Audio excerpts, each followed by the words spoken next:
Smart Feasibility Calculator allows you to have different funding options based on all the different assumptions that you have selected, and you can change all of them, use any one you want. So the first one is based on LTC, based on what the bank would consider as your hard cost. So when we say bank's TDC, that means bank would consider certain hard costs and will lend you based on a percentage of those hard costs that they consider. Now they might omit certain soft costs, for example, stamp duty, holding interest for the land that you might have paid, entity setup, legal fees that you might have paid. They might just take those out completely and say, hey, we are only going to fund a portion of the construction, which is the LTC is based on bank's calculated total development cost or the hard cost.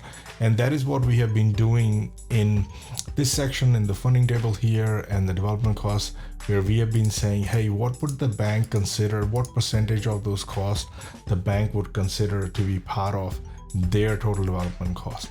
Now, based on that, if you select a percentage here, then that percentage is then calculated from the bank's TDC. So that means bank is lending you based on that. So if we change, for example, that, and bank will say, hey, I'll lend you 70% of what we consider to be the hard cost for the project. Now, if I say that, you'll see that not only you have to fund that, whatever this 30% of that is left, that is also has to be funded by the developer. So let's press save and refresh. And because we already have this one checked off here, you'll see that this will change. And it will give you an example for this is what the debt is going to be, that's what the equity is going to be, and your effective LVR, which is loan to value ratio, or LTC, is going to be 60, even though the bank is saying I'm lending you 70%. Now, I've caught with this in my previous projects, and this is, let's just say I've learned it from the school of hard knocks. So you got to do that.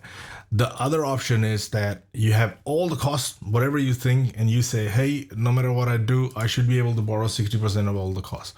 So if you select that and you check that off, so these, only one of them can be checked at a time, and you don't really have to uncheck any one of them. So if you just select this one and give it a few seconds, automatically the first one is taken off, and the one that you just selected last is always current. So you select that, and if you go save and refresh, and you'll see it will come more or less the same, because this was 60.2 and this is also going to be 60.2. It'll become very close to these numbers here. Then you got, sometimes banks will lend you against the total sales value, or the GRV, or the gross realization value of the project. And the bank will say, hey, in the end, you can sell the whole project for 5 million, and we can lend you 50% of that. So then, and in that scenario, you will select that, wait for a few seconds, and the first one will get, unchecked off automatically. Press the save and refresh button, and you'll be able to see a number here that will change and reflect that, okay, this portion is coming from the bank. This is what the total debt is going to be. Now, this is excluding GST, and that is what the bank will need to fund. And effectively, it'll be 56.1. Now, there is a difference because all this is including GST. Then you've got maximum debt.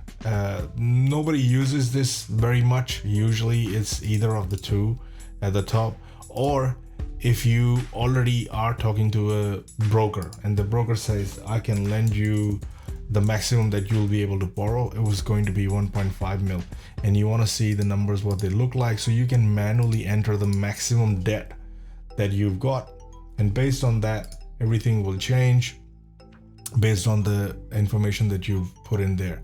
So what this will do is it'll say, hey, okay, the total debt is going to be 1.5. That means the other portion has to be funded by the developer. Then you got maximum equity.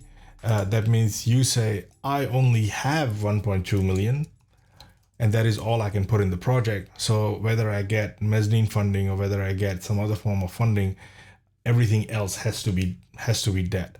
So you can select that, change the checkbox here, and then go and press save and refresh after the check is turned off, and it will calculate the total debt based on that again.